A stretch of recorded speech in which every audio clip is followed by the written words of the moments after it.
Pessoal, beleza? Nesse vídeo aqui, a proposta dele é diferente, né?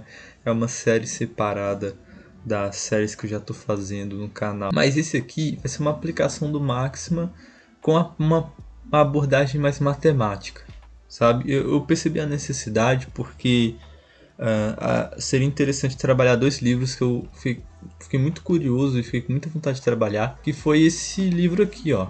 Eu vou mostrar a capa dele.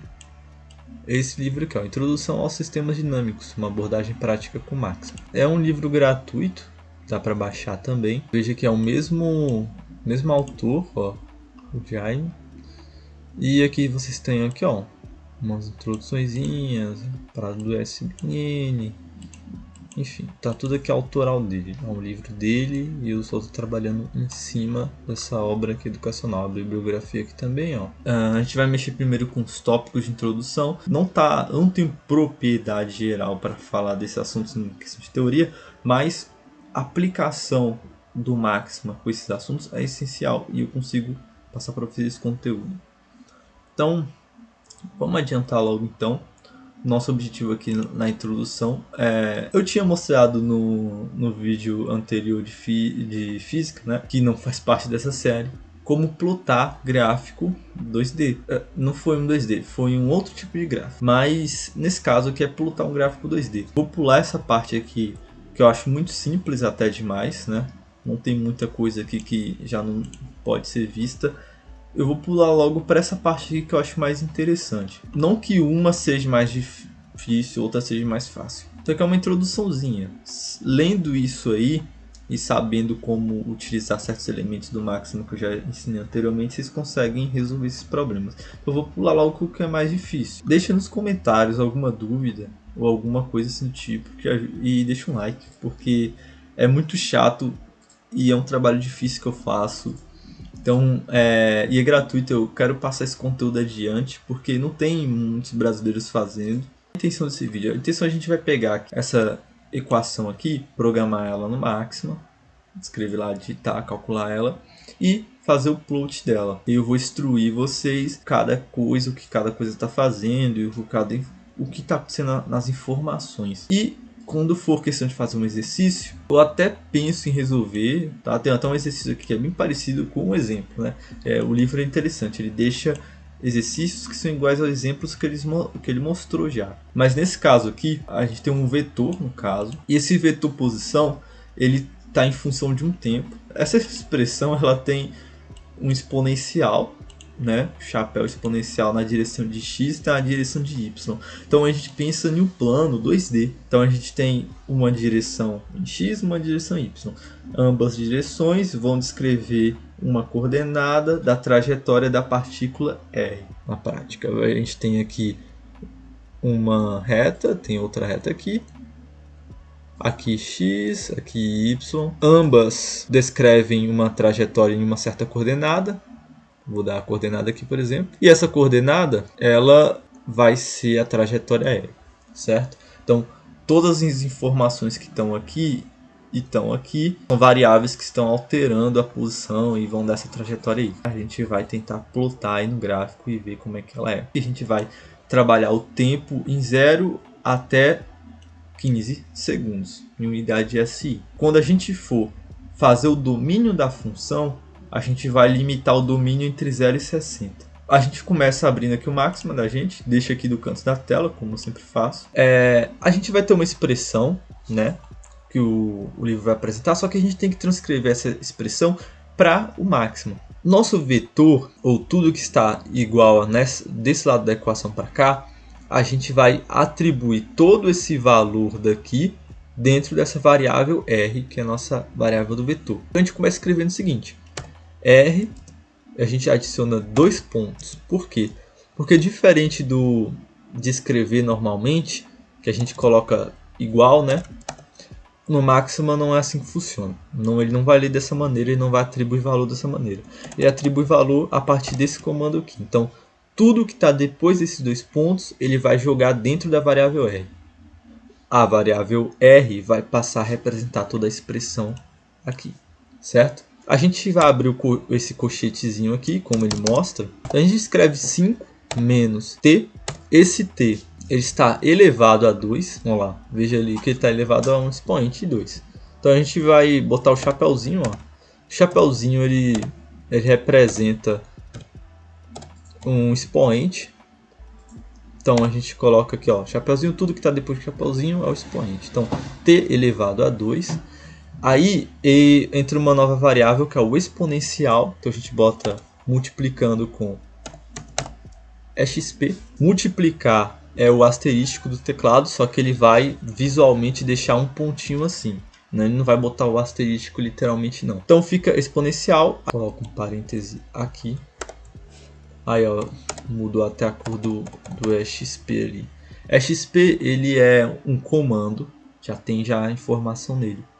Então exp ele tem que estar vermelhinho aqui, pelo menos para estar funcionando. Escrever aquela outra parte que é o 3.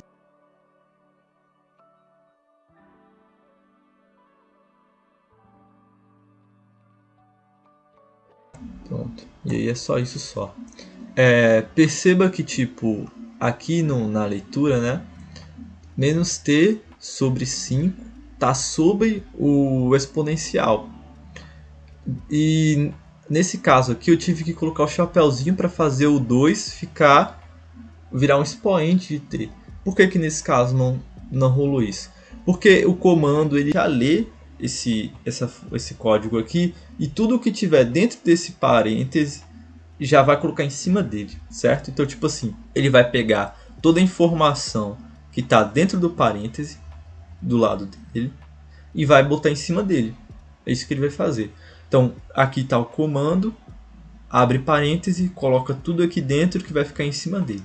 Pronto. É isso que vocês têm que pensar. Quando terminar de digitar o código, verificou e está tudo ok com o exemplo, a gente aperta Shift Enter, que é o nosso mantra aí para fazer o código funcionar.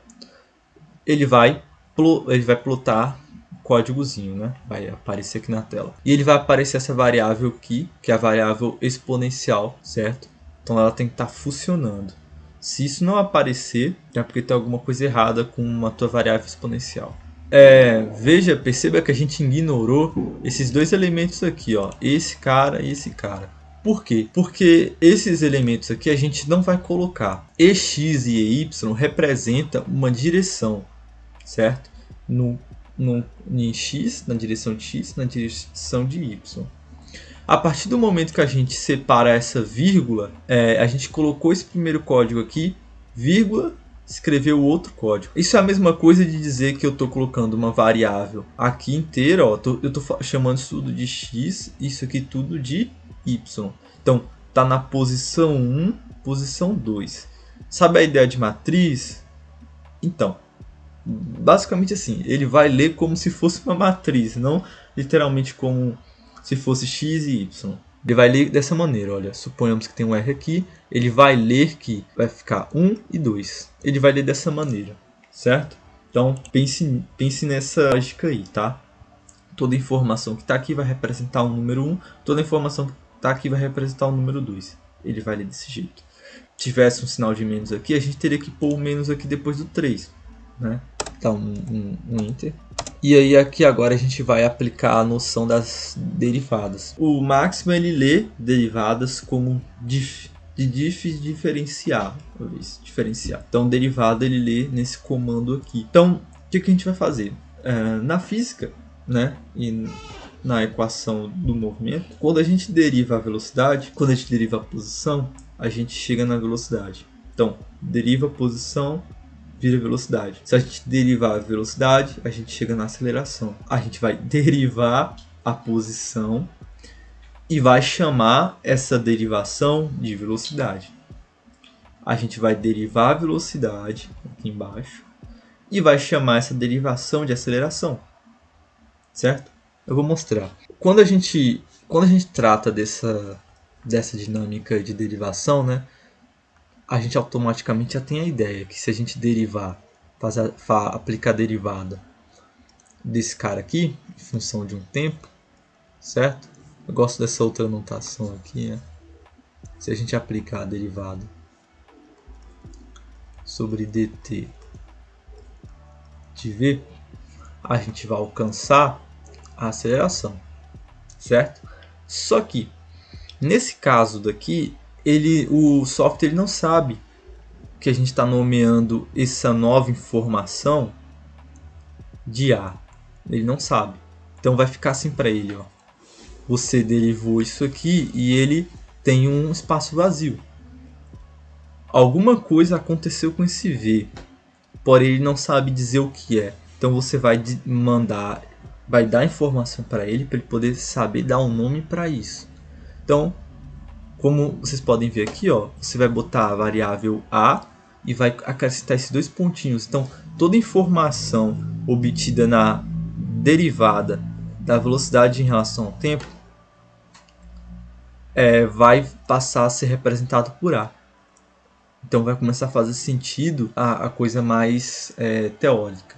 Vai fazer mais sentido. Então, a partir do momento essa coisa que o programa não sabe o que é, vai passar a se chamar aceleração. A, certo? Da mesma forma que eu poderia dar outra variável, capa. Só chamar de capa, né? Capa, só. Enfim. Né? Então vamos pensar nessa lógica primeiro. O que você derivou passa a ser um espaço vazio. Então você pode já generalizar esse conceito. Então vamos lá. A gente abre aqui o máxima, mas nosso programinha aqui ele começa a ler o t como uma variável que faz parte de uma equação. Então, quando a gente derivar a variável r que pertence à equação em função de t, ele vai gerar uma informação nova, certo? Então vamos lá. A gente vai escrever v, e v é a nova variável, e essa nova variável vai receber a informação que a derivada, a diff de r, que é a função ali nossa, em função do tempo, vai ser igual a isso aqui. Pronto, está derivado. Derivamos esse troço aqui. Aí agora a aceleração, a nossa variável A, vai receber a informação de que a derivada da velocidade, que é o nosso v, simbolizado por v, em função de t, é igual a isso aqui. E interessante que, em momento algum, eu coloquei uma variável v na conversa, né? Aqui em cima não aparece nenhuma variável v. Até agora o que a gente sabe que existe é o r, que eu dei o valor. Então, de onde que veio o v? O v ele já foi calculado aqui, certo? Por isso que você tem que obedecer a ordem, né? Se você fizesse primeiro esse comando ao invés desse de cima, ia dar BO, não ia dar ruim, não ia funcionar, certo? Então o ideal seria fazer esse primeiro, depois fazer esse de baixo, porque o nosso V só passou a existir na história do nosso programa a partir do momento que a gente escreveu ele aqui. Apareceu o V, certo? Não estava lá no título. Então vamos obedecer nessa ordemzinha. Se a gente fosse fazer se você fosse fazer um programa você mesmo de outra coisa, mas que fosse aplicada essa teoria que eu estou explicando agora, você teria que pensar nessa hierarquia, certo? Da existência dessas coisas. Então, novamente, são dois cérebros, o seu e o da máquina. Agora, a gente já tem tudo plotado, ele sabe agora que a derivada da velocidade é igual a um A e esse A é uma aceleração. Ele agora sabe que a derivada da posição é igual à velocidade, que é um v, certo? Então ele agora tem informação na caixinha. O que a gente vai fazer aqui agora? A gente vai pegar essa variável e vai testar ela com t valendo um valor, certo? Então, como que vai ficar isso? A gente vai pegar as variáveis existentes, que são essas três, r, v e a. Então a gente vai começar por r, que é a posição, e a gente vai escrever assim: R, eu quero evidenciar o R, onde o T, que está em função desse R, né? Como vocês estão vendo aqui, T está em função, está tudo em função do tempo, né? Na nossa equação. Em função, olha aqui, ó, R, estamos falando desse cara aqui, ó. Desse cara aqui de cima, tá? Vamos dar um valor para esse t. Então, t igual a... começar por 0, né? A gente vai começar de uma coisa de 0 até 15. De 0 a 15. Pode ser de 0 até 40.